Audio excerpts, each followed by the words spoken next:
Yo, we are back for another spectacular interview sessions with David L. Davidge, Joh'Vonnie Jackson, and my man, the Invincible Artist, right here on the Flex Radio. So, co-host Joh'Vonnie, Yes. what's popping? Yeah, Oh, man, very, very super excited about our next guest right here. Yeah, no, this dude. We're gonna bring him on in a few, but this guy here is a legend. Okay, in a particular sport. Okay, and we like to call it the sport of bodybuilding. Okay, so I had to, go through the Rolodex and say, okay, let me call my man so we can talk to him about, his days as a professional bodybuilder.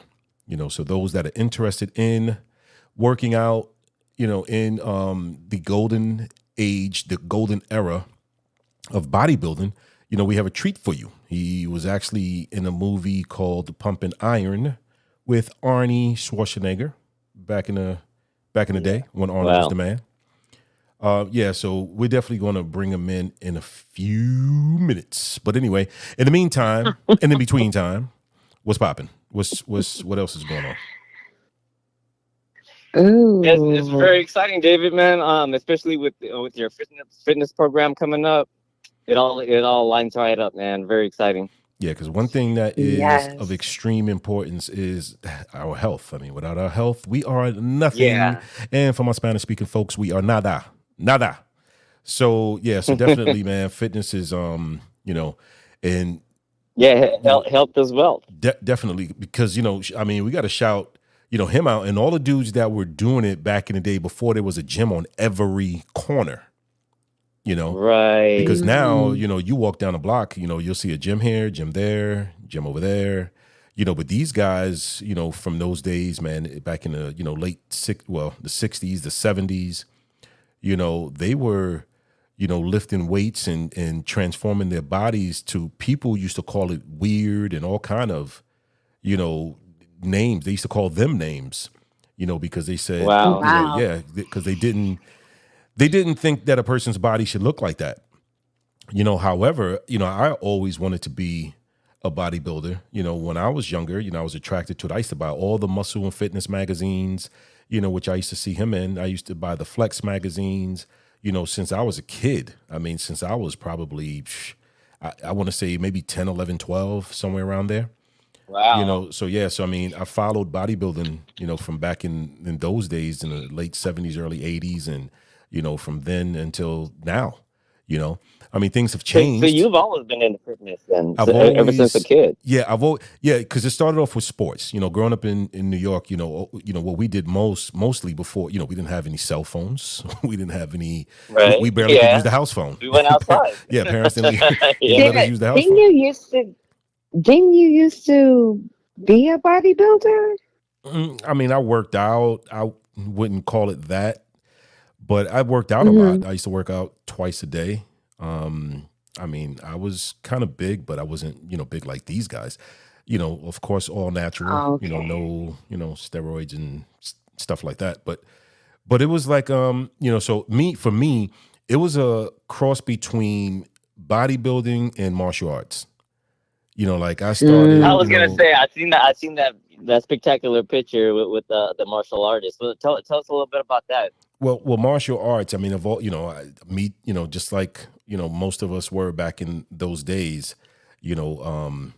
Martial arts. I used to watch all of the kung fu movies on Saturdays. Yeah. And, some Sundays and Everybody loves kung fu Man. fighting. I was just thinking it. yep.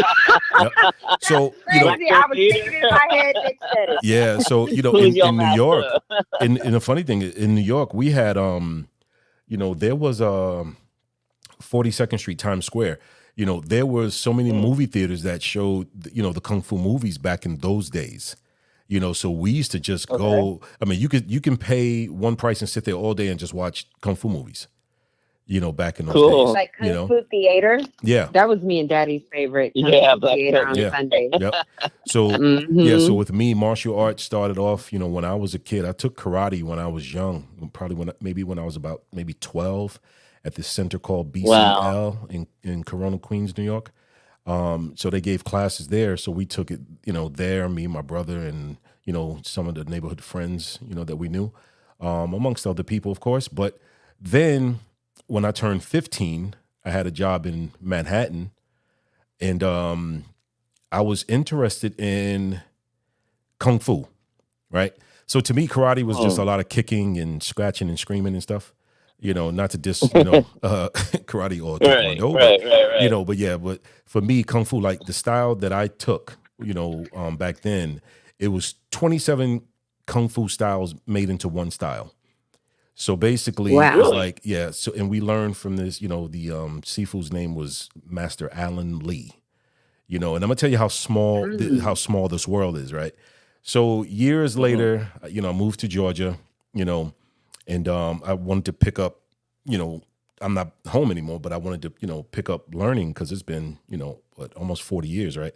So I said, okay, well, let me, find a school out in Georgia. So 4 years ago, I found a school, a Wing Chun school out here.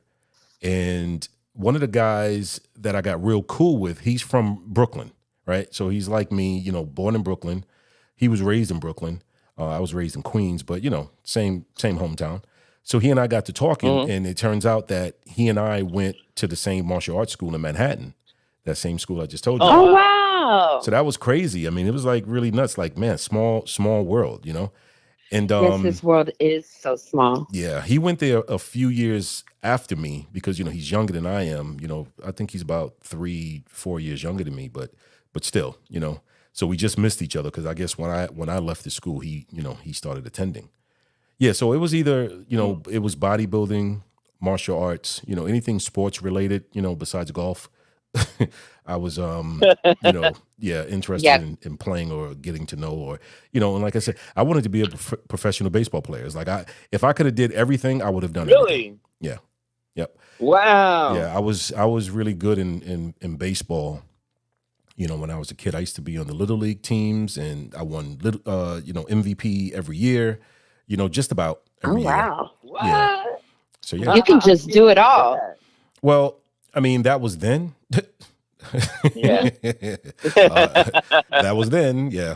I mean, I still study Wing Yeah. Chun. I still study martial arts, of course, but with these injuries. Oh, and that's stuff like fascinating. I'm really good friends with the Shaolin Grandmaster here, Manuel Marquez. He runs Shaolin Lomita, and he's a 10-time world champion. I'm very good friends with him. I was just at their 30-year anniversary earlier this year. Nice. Yeah, Nice, nice. man. So my Sifu, and we probably want to interview him soon because my Sifu, his name is Sifu, but his name is Jason Lau. Yeah, So right. so Jason Lau, right? So Jason Lau, just so I'm not sure if our listeners or you guys have seen the movie Ip Man.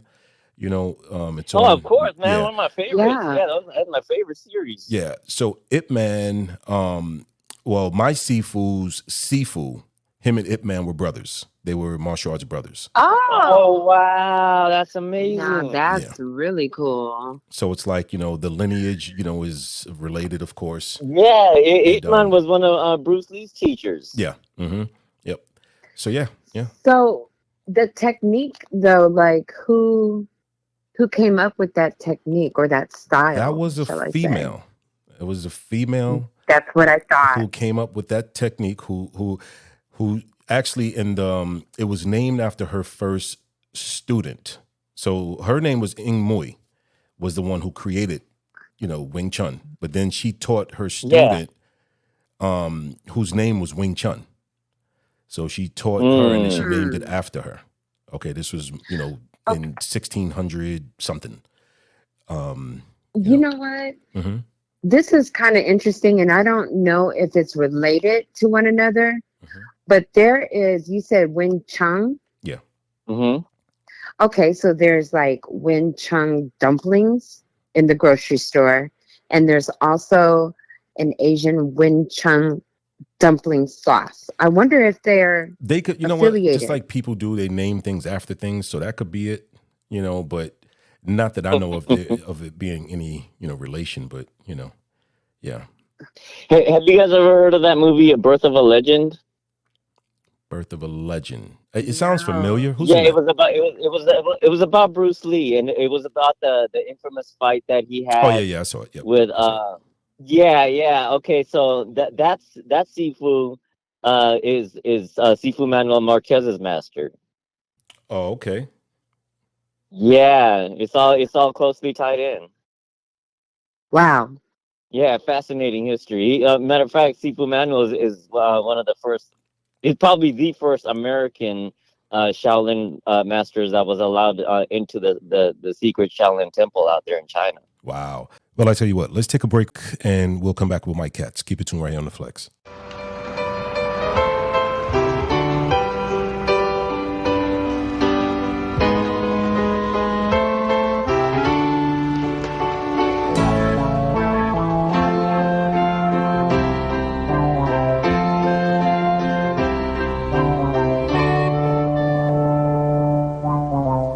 Everybody wants to live forever. Everybody wants to stick around. Everybody wants to be respected, and everybody wants to be protected. Everybody wants to be a hero. Yes, this is your man, David L. David, and this is The Flex Radio. We are back. And as we promised, we have an extra special guest with us on the phone today, and I'm glad to call him a friend. Okay, I've known this gentleman probably, I don't know, maybe about 15 years or so, but I've studied his career all my life. So basically, as a kid growing up, I was a fan of bodybuilding, as we just discussed a few minutes ago. And one of the movies that I've seen back in the day, and I own the movie as well, and I've seen it quite a few times. It is called Pumping Iron. And that's why I learned about this gentleman that we're about to bring in a moment. Okay, my co-host, Joh'Vonnie Jackson. Yes, I And am the here. I'm so excited. invincible artist, Nikhil Narayan. We're All back right, here, all right. back Let's here on get the it Flex. started with Yeah, Big Mike. that's right. So, yep. Well, Nikhil just gave it away. So, who we have on with us today? His name is Mr. Mike Katz.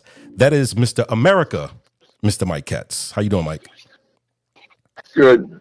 Really nice to be able to be with you guys and gal, and I'm really looking forward to whatever questions and so forth. I've got got quite a bit to say, but Right. let's start with you guys if you've got specific questions for me, and then I can get off on a plead for especially your male audience to listen up to some of my advice. Gotcha. Hey, Mike. So I'm from New York. So let me ask you a question because I believe you played for the Jets back in the day, the New York Yeah, Jets. I had a couple of years, and Vietnam was in full swing, 1970. They won the Super Bowl in '69 with Namath and Matt Snell, Emerson Boozer, and Winston Hill. That was they were all my teammates, but I had to make a decision in the summer of the Super Bowl team, which I obviously did not know it was going to be the Super Bowl team. But I had a job offer at the school I taught at in Hampton, Connecticut, and I had a slight thigh injury, and we just had my wife and I just had our little son, Mike Jr. And yeah, I wasn't. I think I probably wanted to be Mr. America more than even playing on the Jets. It broke my father's heart. Really? Wow. That generation really wasn't into bodybuilding per se. Right. My father was a normal guy that loved football and was so proud of me for being able to make the team. I felt, my obligation would be to start my teaching career, which lasted 35 years. And Wow. one of my most probably wonderful stories is I still live in the same area that I taught, and when a 50 or 60-year-old guy comes up to me and says, "Hey, Mr. Katz, what's up? What's up? I want you to know you saved my life. You saved my life. Oh yeah. I'd be in prison or I'd be dead." That made all the time of teaching well worthwhile when I get that kind of response still from Wow. my former students. So I had a mission every day, and it was to teach kids to try to make better decisions about life with drugs and sex and uh, bullying and Yeah. the things that tend to kill young people today. That's Yeah. fascinating. Wow. Yes. I have a question, Mr. Katz. So, when you became Mr. America, how that had to be the most amazing feeling ever. How was that? How was that moment for you when you became Mr. America? And what all did that entail? Well, it was a childhood dream, not only to be a professional football player, but also to be Mr. America. So, like I've said to people, I'm not. I'll fight and kick and scream when it's when it's my day to meet the Lord. But right now, I'm just trying to stay as alive as possible with the amount of cancer that I've got, and Mm. just Oh, happy that God has given me a very full life of teaching and bodybuilding and football playing and being a parent, father, and I'm truly blessed. And I mentioned the cancer part of it, and I want to make sure there's time for me to talk to especially the male and female audience, because the women out there can make sure their boyfriends or significant other will do Right. or try to suggest to mm, their partner what to do Yeah. Take the in time that you need, reference to Mike. the type of cancer. Yeah. Yeah, so I had my regular family doctor was not computer literate, and neither were his employees. So he had hundreds of sheets of paper on each patient. And I fell between the cracks, which is a shame because my father had his prostate removed, and my uncle, his brother, died on the operating table from prostate cancer. oh So man. Oh wow. you would have thought that my doctor, would have been on the ball when it came to testing me religiously at least once a year, and he stopped testing me at 65, and the cancer metastasized and grew.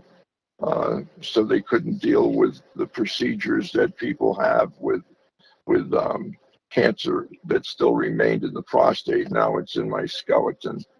Oh Um, my God. Oh yeah, wow. yeah, that's it. And what happens is, which creates a lot of sadness and depression, is like females with menopause. When you have prostate cancer, the cancer is feeding off of testosterone. Hmm. So the Oh. only way that they can discourage the cancer from growing is to try to eliminate all the testosterone that your body has and that the cancer is looking to feed on. So uh, depression and sadness and so forth. They try to overcome that with special antidepressants. But Mm. you still know, as your body loses 50 pounds of mostly muscle, that the disease at that point was winning. And these Italian researchers, uh, in the last 5 years, they came up with a way in which the PSA levels can be kept under control, so the disease, even in its fourth stage, won't kill you. And Hmm. what they've learned to do is they've learned to be able to safely inject or infuse. It's called. It's not just like a one shot. It's an infusion which maybe takes 30 minutes, where they slowly will put into your bloodstream the radiation that has the cancer fighting ability to not only stop testosterone production, but also go after and kill the cancer that's invaded the body. So, if it was a few years ago, probably I wouldn't have been able to survive, but um, God bless the scientists and researchers and so forth. So I guess my advice to the women is to make sure that your man, if he won't do it and is stubborn, is to make sure that you get that yearly blood work done when hopefully you get your physical. And that if your PSA level, now again, it's supposed to be under 2 or 3. Mine before I was in the operating room, my PSA was 450. Wow. So, it's supposed to be 2 or 3 at 450. And right during COVID, they said, look, even though, COVID is invaded all the hospitals, you're going to die because it's going to your brain. So I had a huge tumor in my neck, and it kind of paralyzed my left arm. So, next day after that news, I was in the operating room getting as much of the cancer that they could get out, and then to have to use the radiation that they might use with, say, breast cancer, where it's a big machine, and they map out for the machine like a robot. They map out where the cancer is, and then they shoot the radiation rays into your body. This is not that kind of machine. This is actual an infusion of radiation into the bloodstream. So, it's been a fight, a lot of sadness and depression, and it's been really horrible. Then our house. I live in Connecticut. Our house, we have a beautiful historic Victorian home. We were in Florida. And the house had a toilet leak on the 3rd floor. By the time we could get back, it had ravaged the home. So 17 rooms, everything. The 2x4s had to be removed. Ceilings, walls, floors. So it's taken a year and 3 months of living in other places because we couldn't go back while the construction or reconstruction was occurring. And, we were shuffled around to 5 different places, packed, unpacked. And then the midst of my little dachshund died. One day he was healthy, and the next day he died. And they don't know why they couldn't save him. He was in the hospital, and he was only 7, and dachshunds live generally to 15 or 20. Matter of fact, I'm playing right now with my new little puppy who's only 4 months old. Oh. Yeah, he likes to play with my hand, and because he's teething still. So he's a little dachshund. It's black and tan, and his name is Abraham Lincoln. That's cute. Yeah. The dog that died was Winston Churchill. So. Oh wow. I'm so sorry for your loss. Yeah. Well, we're trying to heal with the dog. We've had 2 months now. He's only 4 months old, and he's trying to. Oh, that's amazing. I mean, that's extremely courageous, and we haven't even gotten into your history. Like truly honored that you've taken this time to speak with us, and to our audience. As a male getting older, especially I'm definitely paying attention, and you definitely got me thinking a lot more seriously about getting checked. Normally, just because I feel fine. Early detection is so important. Thank you for pointing that out. Yes. When your PSA is supposed to be, as I said a couple of times, under 3, sometimes it's 1, or sometimes it's less than 1. Now with the radiation, my my PSA levels have gone down to 0.13, which isn't even 1 point. And If guys would just have that PSA done each year, no big deal. It's just a blood test, part of your physical.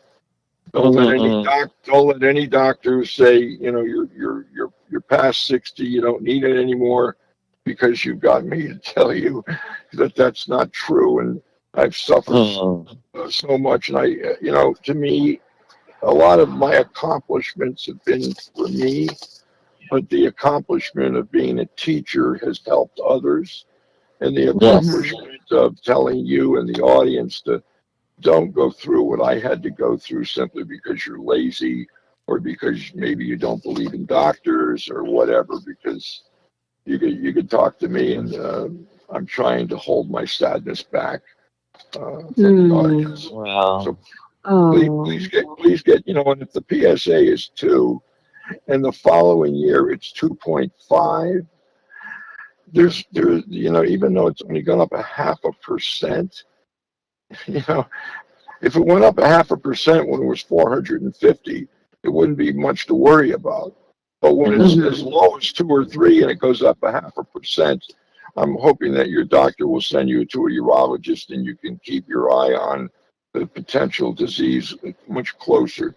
Because as long as it's in the prostate, they can deal with it and have much more success than when it metastasizes and get into your skeleton and all over. So, Wow. So, Mike, at what age should a man start, getting these tests for the prostate to, check up on that? I think it depends. I mean, if there's a family history, like my father and my uncle, his brother, I would definitely be cautious. No different if many relatives in your family heritage have heart disease or liver cancer. There he is. He's barking at another dog. All right, Lincoln. Lincoln. Yeah. It's funny. Somebody sent me a photo of Abraham Lincoln seated, like it was in a studio back in the day when they probably had that big flash with the old type of cameras, And there's a dachshund sitting in Abraham Lincoln's lap, and this is crazy, man. I don't think it was photoshopped either. I've talked to some people, and I'm going to try to look up to see if that actually is true. But what the hell? It's something funny to talk about. So. Wow. So, what you are saying is that if there's a family history of it, then you need to stay on top of it. Yeah, you've got to. Keep it checked. Yeah, I would. Not when you're 15 or 20, but as you get up in age, I read in the internet. I talk to my family doctor.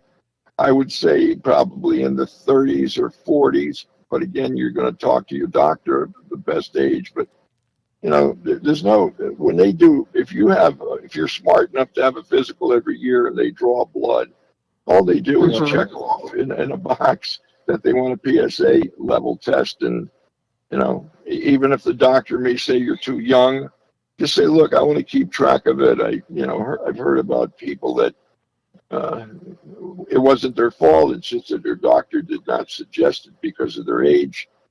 And again, as a teenager, I don't think I don't know how prevalent it might be with teens, but I would say once you start getting to be 35, 40, 50, but again, you got to refer to your family doctor on that.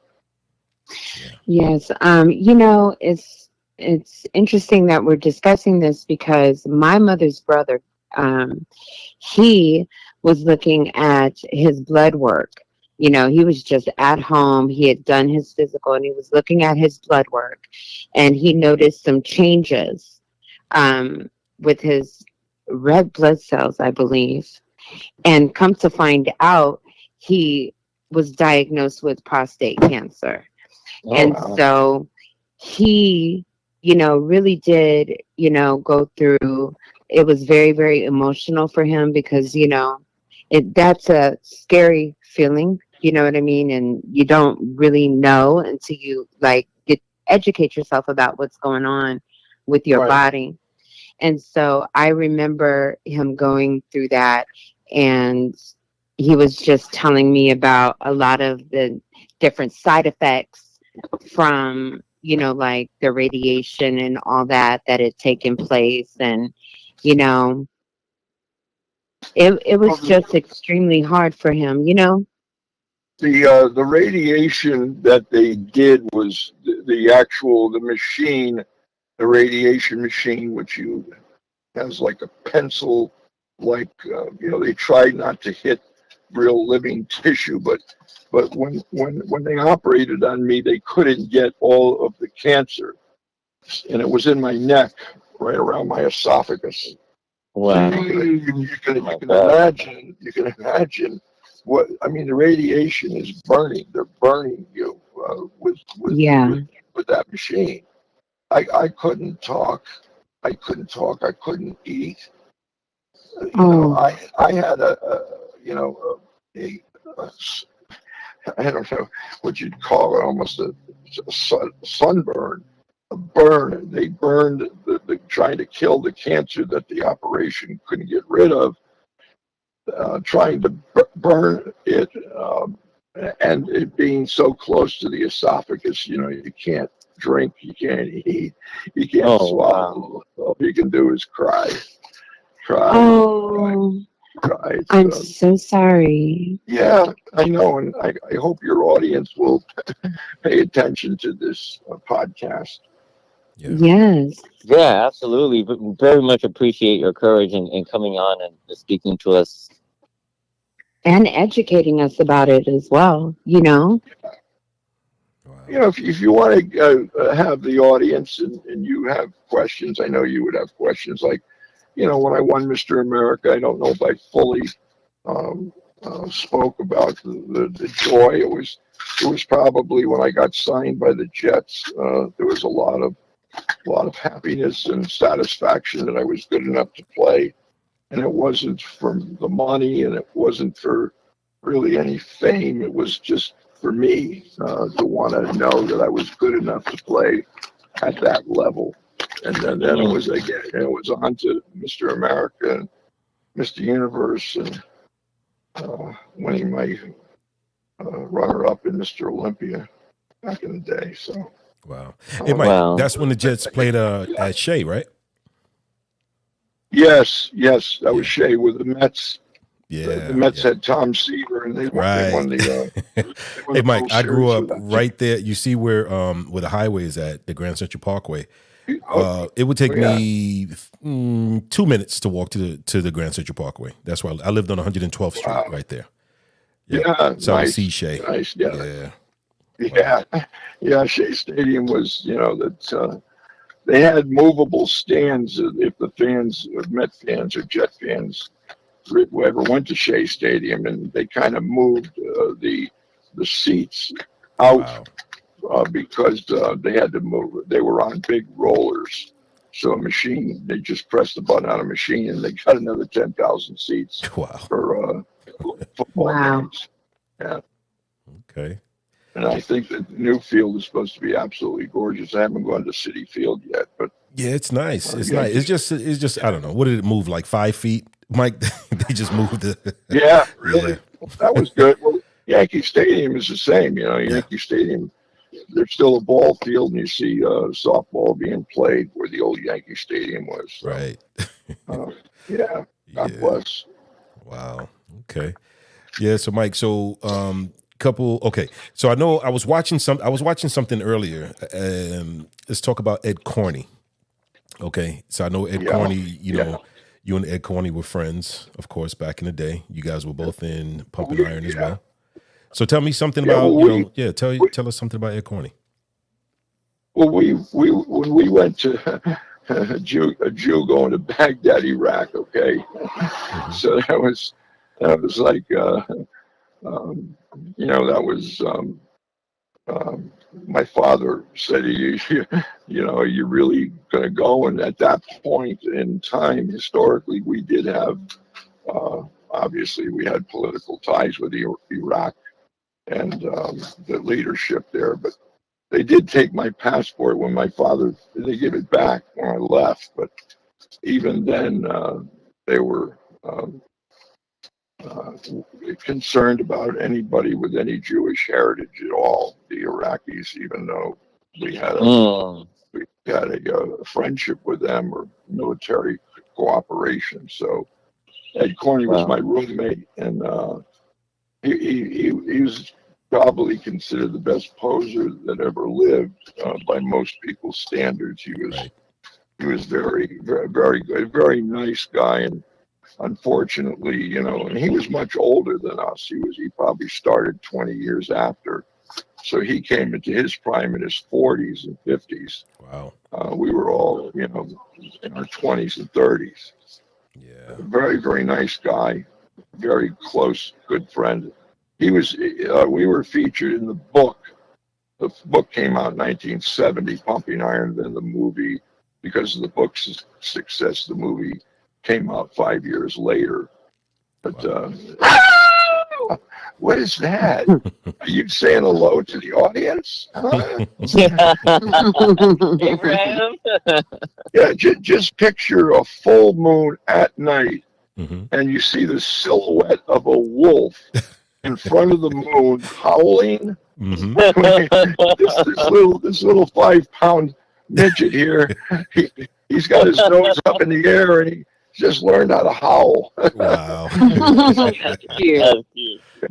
He's probably getting bored. He probably needs to do his business. He's just warning me. Right. Yeah. Okay. So it's because I've also heard that, and plus I've seen that Ed Corney was a great poser, but I heard that Arnold kind of thought somebody else was just as good as Ed. Was that accurate? Well, I don't know if he felt he was good at it. Stop.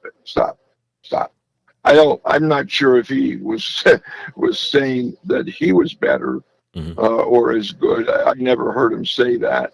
I in the movie Pumping Iron, I can remember Arnold watching Corny pose, and he said, "Now that's posing." Yeah. So, nobody was as fluid, and I mean, he posed kind of corny, but he posed to My Way, Frank Sinatra. Right. And okay. he had 3 pages of notes on the entire posing routine to the words. So he hit those poses when Frank Sinatra was singing that song. So nobody ever went to that extent, because the posing part of it was supposed to count, but it really didn't count. I mean, you're not going to get the best poser who's going to beat Arnold or Franco just because they can pose better. I mean, it's not a Olympic sport. There's a free exercise in Olympics and gymnastics. So, it was for the audience, and he appreciated the applause he got, and it was well deserved. But I never saw. Now, again, you go back to Grimmick and the old time guys in the 20s, 30s, and 40s. I'm sure there was I can remember in the movie, at the beginning of the movie Pumping Iron, that I'm trying to think of his name. It was back at the turn of the century when he had a fig leaf over his private area. They used to do that to cover as little as possible, and at the end he did a backflip. So here's a gymnastic move by a guy in 1910, and here he does a backflip, which was pretty amazing. Yeah. Yeah. Yeah, I see that in my head because I've seen Pumping Iron, I don't know, good 200 times maybe. Yeah. Well, that's the beginning of the movie. You see that's Sandow, is what his name was, and I think the Sandow is the trophy that is given for Mr. Olympia. It's the Sandow trophy. I think there's a statue on top of the trophy that was Sandow. Okay. Oh, wow. Yeah, and he was famous just like Arnold is now, or Steve Reeves when he made the movie Hercules. Yeah. And, they were the movies You know, I have an old magazine. Stop it, Lincoln. Stop. That's enough. That's enough. We're on the radio here. So I have a magazine. You know, I've got a bunch of old magazines, but you know, the ones I cherish would be the real old ones where Steve Reeves was on the cover. I mean, I know Arnold would probably terminate me if he heard me say this. Terminate. I honestly, you know, I mean, he was perfect. Absolutely. You go back historically and take a look, the little ankles and beautiful calves, and you know, he wasn't chemically enhanced, which even makes it more amazing that, you know, back in the day, you know, there was no drugs and no advanced training. They probably trained with barbells and dumbbells, and that was it. Squat rack and maybe a lat machine. So a guy to have that kind of a body is genetically gifted. You know, he didn't spend 30 years to try to get his calves bigger like me. He had beautiful calves right out of the womb. You know, so check on Steve Reeves, everybody. Yeah. Oh yeah, Steve Reeves. Yeah, he was the man. I used to watch those Hercules movies, of course, the reruns. But yeah, of course. Symmetry he used to pull down. Oh yeah, the B would pull down, and you know, I was in Rome with the gladiators, and he would wrap chains around pillars in the Colosseum and tear the pillars down. I said, you know, I'm probably 9 or 10 years old. Right. And I'm saying, oh my God. See, that's when we used to have like good movies on Sundays. Sundays used to be like, you know, you see the Steve Reeves movies, you see the, you know, the Tarzan movies and things like that. I don't really think they do that much anymore. No, they probably don't. But I'm happy I was alive when they did do them because it influenced me greatly. Right. And you were in a competition with Lou Ferrigno too, right? From the Incredible Hulk. Yeah, you know, he was actually a pro, and in the movie Pumping Iron, I was still an amateur when I won Mr. Universe. Okay. So I never really competed to win anything against Arnold or Franco or Lou Ferrigno. They were professionals. I wanted to remain an amateur until I could win the title. People who made the movie weren't very happy about not listening to them and, you know, being my own person. But they, the footage that they filmed of me helped me to become in the bodybuilding field who I am. You know, that people don't forget a guy who is a parent, who brings up kids, who's got a college education, who has a profession. This is nothing against the bodybuilders of my time, but you know, I don't think anybody had kids. I don't know if anybody was married. Nobody had a profession. They were just, you know, hanging around Muscle Beach and Gold's Gym. And you know, when I lost, I think most people were saying, you know, here's a guy like me, but just a blue collar guy who worked real hard. And here's Arnold. He doesn't go to his father's funeral, and all he does is being a prankster against all of us. And you know, Arnold. He wasn't the only prankster, though, right? So we had another prankster that took your T-shirt. Oh, yeah, I know. That was Waller. Ken Waller. And that part of Pumping Iron. Finally, they told the truth, and I don't know, it was 20 years ago. They told the truth that was edited 6 months after they filmed the movie. Oh, wow. So they were able to get, I think it was Danny, I'm trying to think of the guys who were with Waller. It was in Pumping Iron. It was Robbie Robinson. Danny Padilla? No, it was Robbie Robinson was on the football field and were throwing the football in the football stadium.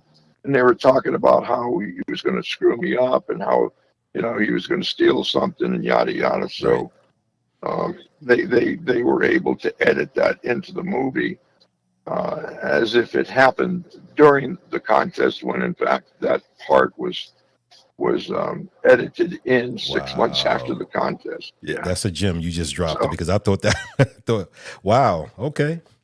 Yeah, because they were just there there's a throwing the lot. There was a football to lot. each other on the I remember, that scene, of course. They just throwing the Yeah, football around sure. and I, discussing I it. don't know. I don't know. It might have been Denny Gable was one of the fellows that trained with us, but never a real star. That was throwing the football with Waller and Robbie Robinson. And Wow. when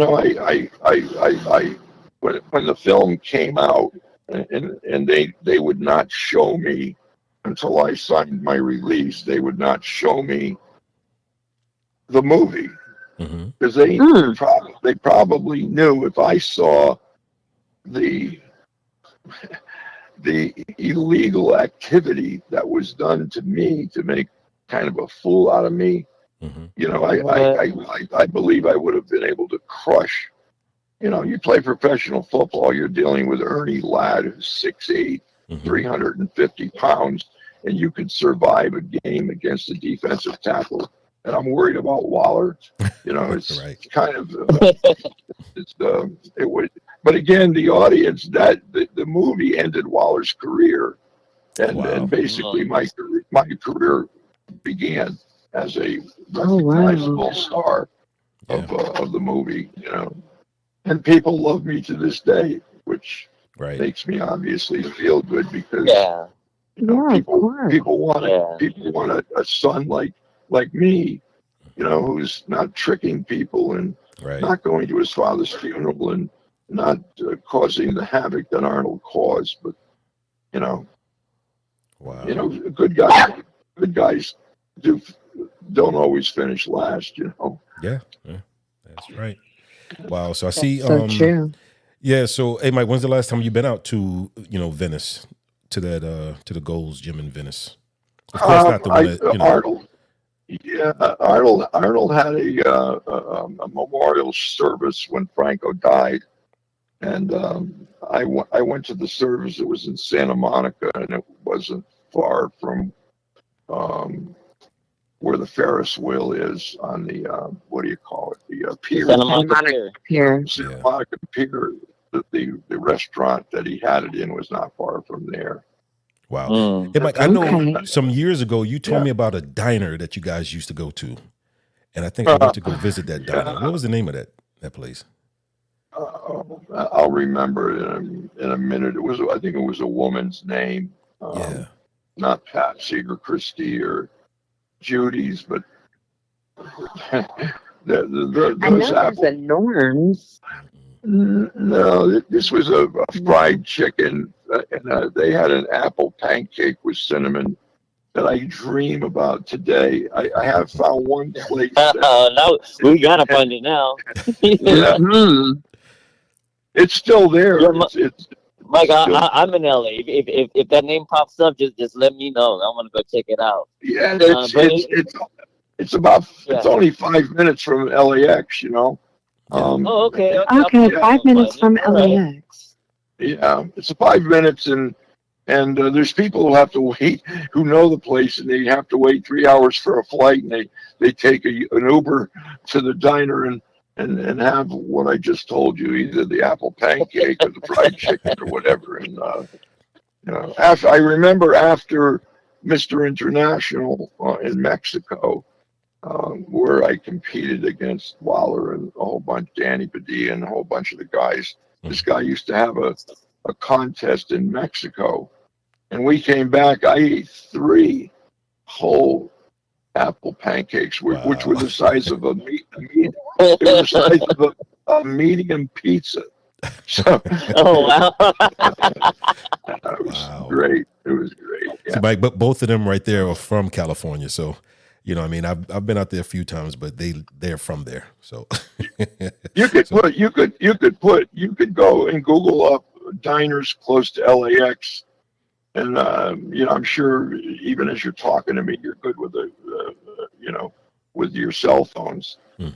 And if you mention a woman's name, I think it's a girl's name. 5 minutes from the airport, I'm sure it's probably the most renowned diner in that area. Mm. Is it called Ronnie's? No. No, but it would be a name, and I think it was a female name like Julia or a name like that. It might wasn't it in it was in Um, Century City, wasn't it? I think I remember it being in Century City. I'm not sure. That's a I little think further away from the LA, I from think that's LAX. I Yeah. think that's near just the city of Los Angeles. Okay. Okay. That's quite We'll a look it up. distance. Yeah. Yeah. Oh yeah, I didn't know So, that. Mike, since we're talking about LA and LA being a real car culture, I was very excited to find out that you have a passion for cars like I do. And I seen a video of one of your cars, which is like the godfather of all hot rods, the 32 Ford. Yeah. Yeah. Yeah, And yeah, and you customized it with the pumping iron yeah, airbrush murals all over it. I had one of the best airbrush artists in the Northeast. It was To incredible. take, Yeah. you know, you can just go online and just go Mike Katz pumping iron car, and you'll see it. Arnold and Franco are going around the car, and Arnold unveiled the car. It was all covered with a black sheet, and it was a tribute to the movie. And then on the trunk was like the presidents in South Dakota. Um, there was Mount Franco. Rushmore? Yeah, Rushmore instead of the presidents. We were the president bodybuilders, and there's Yeah. a beautiful portrait of myself, Arnold Franco, and Lou Ferrigno on the trunk of the 32 Ford. You know, Incredible in, craftsmanship. in Incredible craftsmanship. that's really very kind of you. There's a lot of passion and respect. I just don't do a 57 Chevy because everybody else has got one. I mean, they do something that's Right. passionate to me, and for the last 4 years I've had I'm a real military kind of historical person from the Revolution to Gettysburg, you know, to World War II and so forth. And I wanted to build another 32 Ford, but a three-window, not a highboy convertible. And that's in pumping iron. That would be under not pumping iron. That would be under Mike Katz P51 Mustang. And you'll see Oh. that car, which is the next car I built, and that's been in Sacramento at the Air and Space Museum for the last 5 years. And I dedicated that wow. to once Fantastic. he he was up until Friday the oldest living ace in World War II, and his name was Bud Anderson, and he I died on seen that one. Yeah, that Friday. was an incredible tribute. Yeah, he was my hero. When he called me, I was playing bocce with my Italian friends like 10 years ago, and I had called trying to get a hold of Bud, and when Bud Anderson called me from California to Connecticut, and he said it was Bud Anderson, I told him, I says, you know, you got to wait a second, Bud. I said, I've got to end the call with God, and then take your call because Yeah. you're ahead of God as far as I'm concerned. Yeah, you got a kick out of that. Yeah, that was an incredible mural on the back of that one too. Yes, there was a picture of Bud Anderson when he was 21, sitting on the wing of his Old Crow. An Old Crow was cheap whiskey that they could afford if they came back alive from a bombing run. They'd all get plastered with cheap American whiskey when they landed in England. So many soldiers never came back, and Right. I'm sure the only way he could get back in the plane again after seeing his buddies get shot down, and is to have a drink or two. It was funny, Right. I was talking. It's an amazing coincidence. I was talking to his son Jim, who was a pilot in the Vietnam War. He's 78, my age, and we were at a distinguished American award maybe 8 years ago, and it was in Washington, right outside of Washington, and he was being honored as a distinguished American, and we unveiled the car, at the banquet where there was all generals, and I think it was the largest gathering of Air Force generals ever that were Oh here for wow. his award. And he when he unveiled it, Bud Anderson, and that's on record in the film.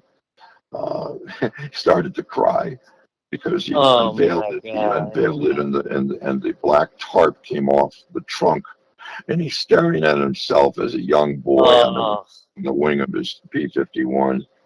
And that's I get been in chills this. just imagining it. That's Yeah, I incredible. mean, I went to the Air and Space Museum, actually the World War II Museum. There's one up in Hartford. And when those guys were restoring the World War II planes knew what I was doing, I got a lot of cooperation trying to secure P-51 parts for the car because Bud says, "Can it fly?" He's sitting in the car. He said, "This thing has got to be able to fly. It's a 2,000 horsepower aircraft engine." I said, "No, it doesn't have wings, but maybe we can design it to have wings in the tail section." And Yeah. that's still You guys took actual yeah, parts. You yeah, guys took yeah, actual yeah. parts from the fighter planes. The seat is from a P-51. Draped over the seat is Bud Oh Anderson my parachute, god. and Wow. Oh my then god. it's got his helmet. They were leather helmets and goggles when they Oh, flew, and there's so much nostalgia in the plane. If you look at it, it's the most recognizable P-51 Mustang that ever was, and everyone who had the love of the war copied the plane and called it the Old Crow, which was on the fuselage of the plane. And if you look at the car, if you get a chance, you'll see. I think I did a pretty good rendition from a car to a plane as you'll ever see. And as I said, oh, it's a totally, yeah, totally. it's a three window and it's a coupe. It's not the pumping iron car was a high boy convertible Right. 32. And yeah, each car took close to 6 to 8 years to build because of the expense. Wow. And I didn't have enough hundreds of thousands of dollars in any one point where I could dedicate it. Right. Yeah. That Yeah. definitely. Yeah. So it took time. And actually, the time was well worth it because when you try to rush something and get it done, even if you have the money to get it done, there's things when it's finished, you'd say, gee, I should have done that different. Right. When you've got years to look at Yeah. it and have your Yeah. You mind can get that wander in your rush. dreams. And I'm saying, this is what has to get done. I've got the rudder pedals from a P-51 Mustang, so that's the brake is one rudder pedal and the gas is the other rudder pedal. And then Wow. All the little details. I've got the shifter for the automatic transmission is actually right from a P-51 is how they flew it. There was a stick in between the legs that they could make them control the plane. Yeah, and even the little stickers, like with the Nazi flag and everything Yeah, like that. All the little every time that he had a kill, he had 18 Nazi kills. They put a swastika right Oh next my to where the god. pilot gets in. So even the car's got the 18 swastikas right That's a hell of a story right there. Yeah, it's great. Well, that's the lost. That's stop. That's the greatest generation is those men. And Right. you deal anything with Normandy and every soldier. It was a tribute to World War II, but it was also a tribute to my friend who died in Vietnam 2 weeks after he got off his plane. Oh my He god. died 2 weeks in the Tet Offensive, and everyone who's lost their life in a war is just each one is just as important as the next one. So And the fact that you the fact that you made sorry the fact that you made these cars out of the iconic 32 Ford is that's the holy grail of hot rods. Like if you go online, to a guy named Ryan Falconer. So if you forget, it's like a Falcon, a Ford Falcon. His name was Falconer. Ryan. mm-hmm. He developed a 12-cylinder aircraft engine, but it was supposed to be used to combat the 10-cylinder Dodge Viper. And this is back in the 80s. So he took a 12-cylinder aluminum, anywhere from 1,200 to 2,000 horsepower, depending on how they were tuned. And he put one in a Corvette, like an 80s Corvette. He put the other one in Suburban. They trailered him to General Motors, but, General Motors has still got a small block. They didn't go for the 12-cylinder. And then they should have did it, yeah. Then he went to hydroplanes like Miss Budweiser, the boats, and they were using aircraft engines, and he tried to get it okayed for hydroplane boat racing. And the year that he got his boat licensed to be used, they went to turbine aircraft engines. So, wow. So he had a tough life, and then he finally ended up with a company called Thunder Mustang, and they raced in Reno, in Nevada, which is like Vegas, but it's just smaller. And the air races, they used a 12-cylinder and a 3/4 scale P-51 Mustang. So I mean, as you can hear, I'm probably more passionate about cars than I yeah. Oh yeah, I'm totally intrigued. Have you ever seen a Prowler? The Prowler that was designed by Yeah. So I drive a Prowler. Oh well, that's why you love the 32 Ford. So Yeah, designed after the iconic 32 Ford. Yeah. That's why I got it. That's why I got it. That tells me a lot about you. Just buying that car. My man. Well, you definitely perked up, man. I'm glad that.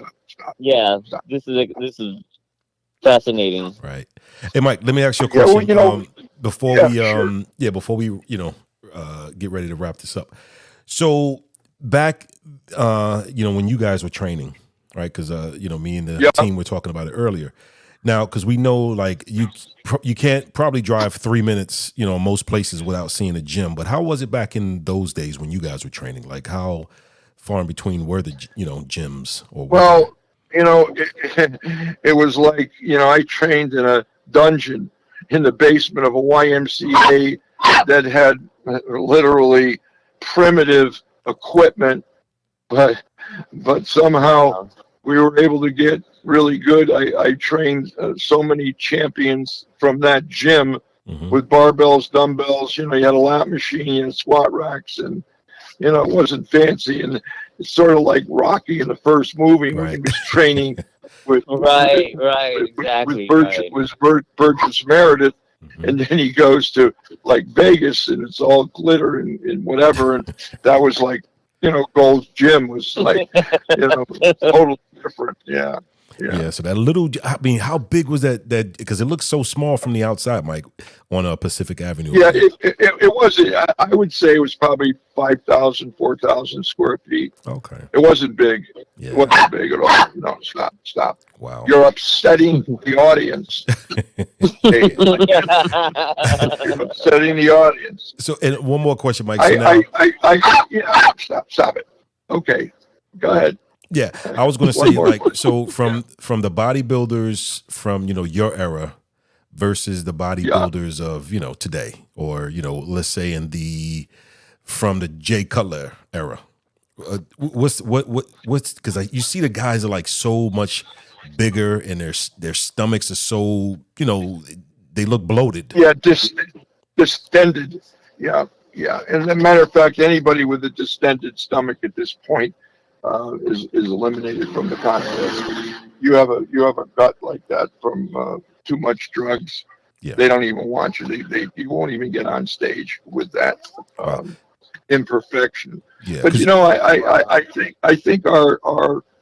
I don't think our generation was more of a enhanced Steve Reeves generation. Right. There were some performance drugs, but nothing to the level of what it is now. And again, what you've got now is poor Ronnie Coleman is almost in a wheelchair, and Right. I guess you say it's worth it when you look back, and I'd still do the same thing all over again because that's how driven. It's like dying climbing Mount Everest.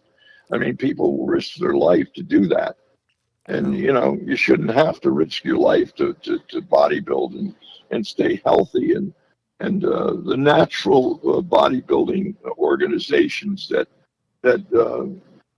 are around, you'll just see more. And our bodies were bigger than the natural bodybuilders' bodies, but I think we had a believable physique. I'd say, you could say, gee whiz, I'd really like to look like any one of us that were training in those eras, Reg Park and Bill Pearl and the guys who came before us. But the freaks of nature, and I understand that you got to try to keep up. So car racing, they say if you're not cheating, you're not winning, and it's kind of equal that everybody's cheating, and nobody has thought enough of the athlete to try. They did for a while. For a few years, they tried to clean it up and drug tests and so forth, and Right. so many bodybuilders have died just recently. You get you get 5 or 6 famous, even Olympia competitors that die. Wow. So, Yeah. and they have, Wow. and they're just beginning their lives, with kids and wives and maybe careers. It's just very sad. Like there's a young So guy. I'm happy. I think he's like 21. Sam Sulik, I think his name is. I mean, this kid is huge. You know who I'm talking about, Mike? Sam Sulik? Yeah, I do. And it's dangerously huge. Yeah. It's not healthy what Right. they're doing, but I understand what they're doing is what they're doing. And, I just think that if you're a competitive person, man or woman who wants to compete, there's enough drug-free competitions that you can find where you don't have to put your life at stake. Exactly. That you can stay healthy and look good and be proud of yourself instead of getting involved with the thousands of dollars in the illegal way in which people are getting drugs. I just saw that. Right. I just saw that thing on Identification Discovery that Kelly Ryan and that other guy that killed the girl. I saw that was on Investigation Discovery. It was on last night, and every major show has shown that Greg Titus and Kelly Ryan, and they finally ended up killing one of their helpers and setting the car on fire in Vegas in the desert. And you can get to a point where you become that unstable that you're going to look to murder somebody. I mean, I remember judging Titus, and when he didn't win, he would have a scowl that maybe other people feared, but I scowled right back at him like, what? Get to the end of the line. They're not that good. And again, people think they're better than they are because of the amount of brain damage that it does to you in reference to your personality. Right. And Wow. Kelly Ryan she was one of the best. And she got hooked up with him, but it's kind of, in a way, when that great singer got involved with that her manager, trying to think of the greatest woman, not Celine, of course, this was a woman of color. She died, then her daughter died in the bathtub. Oh, wow. In his career, her husband's career is taken off, and the poor woman is dead, and her daughter's dead as well. So you got to watch about who you're hanging around with. Yeah, very true. I remember her on I think it was Oprah or Barbara Walters, and they were so high on cocaine in the interview, and it was disgusting, to watch them in that condition. Be so high during the interview. Wow, yeah. But you know what? We got to do this again. I'm sure you're running out of time, and I'd like to come back, and maybe you could get some questions for me from the people who have listened to this podcast, and I'd love to do another one before I pass away. Yeah, Oh, awesome. Yeah, Hell I yeah. don't even oh, want to think about that, Mike. for Yeah. sure. But yeah, Yeah. we definitely want to Yeah, have that's you so on cool. again. Yeah. So yeah, I mean that news I mean, Mike, of course, like I said, Mike has always been, nice to me, as you guys see now. Mike is just a great Of guy, course. So yeah, so I mean, Yeah. Yeah. that was like I hang a around. blow to the I chest. hang around with great people. That's what makes me better. Right, I don't right. hang around with the people who would make me worse. Yeah. Yeah. Wow. Yeah, but I had no idea, Mike, and that Very news, inspiring. I could imagine what you're going through. I mean, that news hit me, hard, you telling us that and the audience that tonight. But yeah, man, we wish you well, and we definitely want you back on. I'll reach out to Yes. you. I'll be checking on you periodically. And the Yes. team as well. Thank you, David. Yeah, thank you. I appreciate it. It's very kind of you. And I think the dog is rambunctious because he's got to do his business. So. Right. Abraham Lincoln. Mike, we're all. I think we all have puppies on this show today because I have an 8-month-old Shih Tzu. Joh'Vonnie has three puppies. Nick, I don't know if you have puppies or not, but No, man. I had 3 kids, and that was enough for me. Oh yeah, Yep. that's like 20. so Three yep. kids So is we like understand. 20 puppies. Yeah. All right, guys. So All right, my good friends. yep. My good friends. God bless you. Yep, we appreciate you, Mike. God bless you. So that was We sure do. the legend Mike Katz, man. Good friend, great person all together, man. Great conversation. And we're gonna have him back on the show. So yeah, so hit us up, man, on on Facebook. Hit us up, with your questions, and maybe we can get some of you guys to call in the next time Mike is on. Once again, I'm your man, David L. David, and that is Joh'Vonnie Jackson and the Invincible Artist right here on the Flex Radio. We'll be right back. The Flex Radio. Okay, this is Mike Katz, and this is Flex Joh'Vonnie and David and the artist. Love you all, and hope I could be on the show again.